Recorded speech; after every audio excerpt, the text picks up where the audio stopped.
Hi everyone. This is like my first nerd night ever. I am so excited to be here, guys. Yeah. We definitely don't get enough credit, like as nerds. I'm here to talk about nuclear fusion, which I think is awesome, but most people don't either believe it'll ever happen or care about it. And that makes it tough to be a proponent of this power source. But it's the kind of thing that we absolutely have to get in 30, 50, 100 years from now. The thing about fusion that you should probably know is a typical fusion power plant produces between 10 and 12 times the power of a fission power plant. So it's got a bright future. Anyway, if you take one person and you do all their energy needs, you can meet all of their constraints, all the power, their water, their transportation for 30 years with one bathtub of fusion fuel. That's the kind of energy source that I'm talking about here. I studied nuclear fusion in college. I got a doctorate in it. When I got out, it was very difficult to transition to a full-time job, so I got a job in traditional fission. I was a senior nuclear engineer for the Bettis Atomic Power Labs here in Pittsburgh. Yay! Most people don't know that the Navy has a nuclear reactor facility here in Pittsburgh. What we do, it's kind of a secret. Anyway, fusion is awesome if we can make it work. One of the things that it would be awesome for is interplanetary spaceflight. There are a number of companies right now pursuing various concepts for fusion reactors at the back end of spaceships. Essentially how it works is there's a big parabola at the center. There's a fusion reaction. All the material comes out at relativistic speeds, shoots out the back of the ship, and then the ship shoots forward. This type of reactor could get us to Mars in about 110 days, roughly. So a trip from Earth to Mars would become essentially the same as crossing the Atlantic several centuries ago, if we could get this to work. And these companies are following this concept. They think they can get there with some plasma tricks and superconductors, which are the coolest thing going on in fusion right now. But what about solutions here on Earth? We don't have fusion power yet. I don't want to overstate this. It doesn't exist. We don't have commercial reactors, but what we do have right now is fusion on the commercial market for non-energy applications, like the not cool stuff. Right now, if you had $1 million, you could buy, I don't have $1 million, but if you had $1 million, you could buy a machine about the size of your car that would fuse for 180 hours continuously. This is a picture of it right here, this blue thing. It was developed by two companies in Janesville, Wisconsin, Phoenix and Shine Medical. It produces fusion neutrons, and we send those neutrons into material and generate medical isotopes. That's about $1 billion a year industry. And these companies are going to absolutely crush that market because they have a low-cost solution to generate medical isotopes. They also use it for neutron imaging. This is the world's first fusion-based neutron imaging center in Wisconsin, and this is a picture of what it looks like. It's sort of equivalent to an X-ray machine. So this technology is on the commercial market and has been for almost a decade, and like no one noticed, which is crazy to me that nobody noticed, because we're doing nuclear fusion and nobody noticed.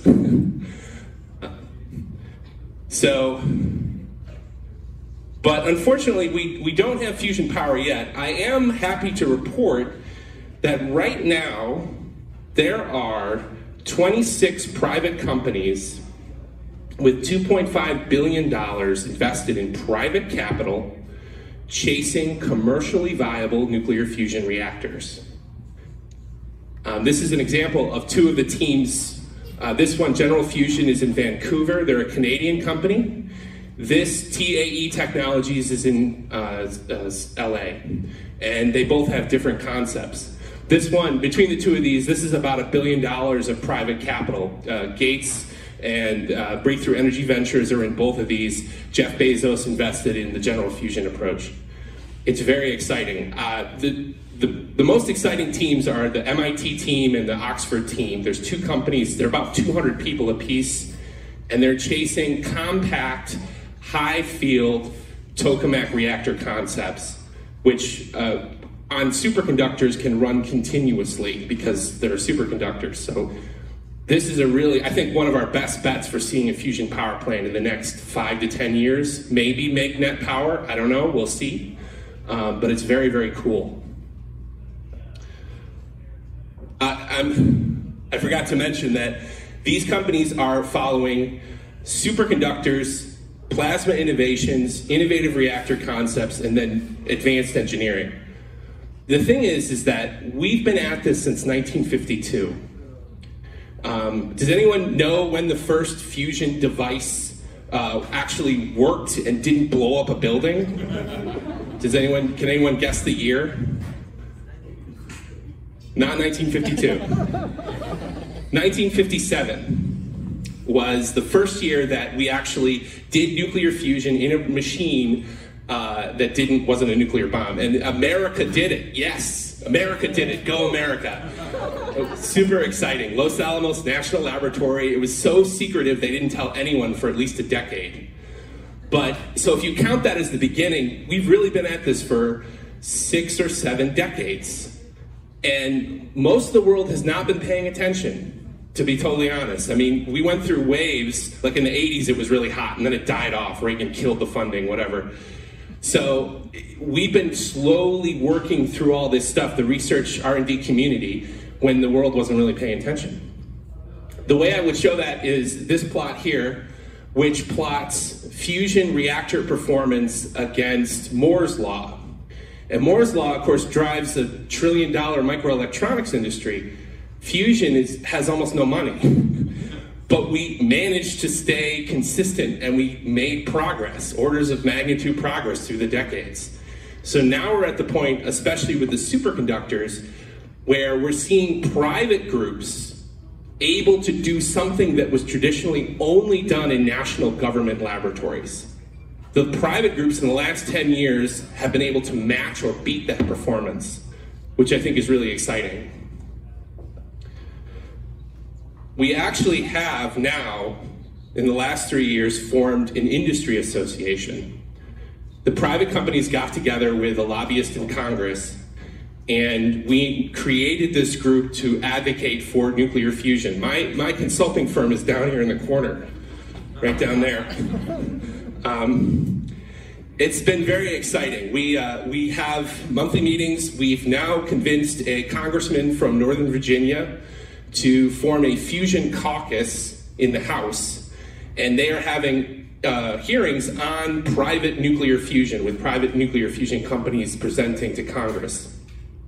We are right now, tonight, negotiating a bill, an amendment to the infrastructure bill in the Senate for nuclear fusion, private nuclear fusion in the United States. It's about a $50 million program, which isn't a lot of money relative to the federal budget, but the more important thing is that we're actually going to get something on the books. That's exciting. We got it through the House, authorized in December, then we got it through the House for paid about a month ago, and now we have to get it through the Senate. And if we get it through the Senate, it will change this industry in the United States. So, what can you do?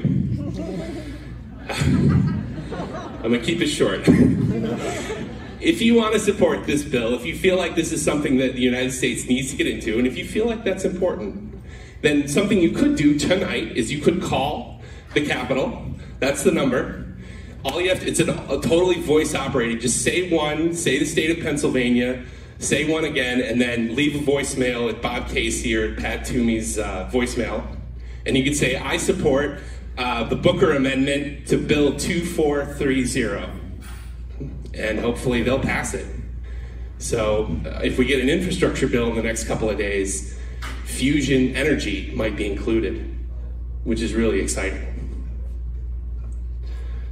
So I'm nearly finished. Keep it short, right? I've been doing this now 15 years. I got a PhD in it, and I worked for the Navy in it, but it's never been, it's been something that's always been really a passion of mine. And I've done private consulting, and I've got a podcast, and I got a blog, and I got a book coming out, but it's never been my full-time job. I just want to say to everyone out there who is passionate about something, if you're like a starving artist, which is essentially what I am, a starving artist, if you believe in something, if you want to do something, just keep doing it. That's my best advice. Just keep doing it. Keep plugging away at it. You know? Yeah. You know, what we want to do with our lives and what the market pays for, rarely the same thing. I mean, there was one guy out here that loved his job, but most people, most people like I play piano at home, and then I'm an accountant or whatever. I do nuclear fusion. I blog about it. I write about it. I podcast about it. I have a book. But my full-time job is programming, so it is what it is. All right? Yeah, programmers. Okay. So if you want to find me, I'm on Quora. Quora is my jam. I know I stayed real high level tonight. I've got books circulating, a copy of the book. So if you want to get real detailed, I will get real detailed. I've been doing this 15 years. I know an awful lot about this topic, even minutia stuff, so we can talk. Let's talk. Find me at the bar. Let's talk. Let's talk, okay? All right? And yeah, there's a podcast too. So podcast is awesome. Consulting site is awesome. There are all the citations. You know, you gotta have that. And I appreciate your time.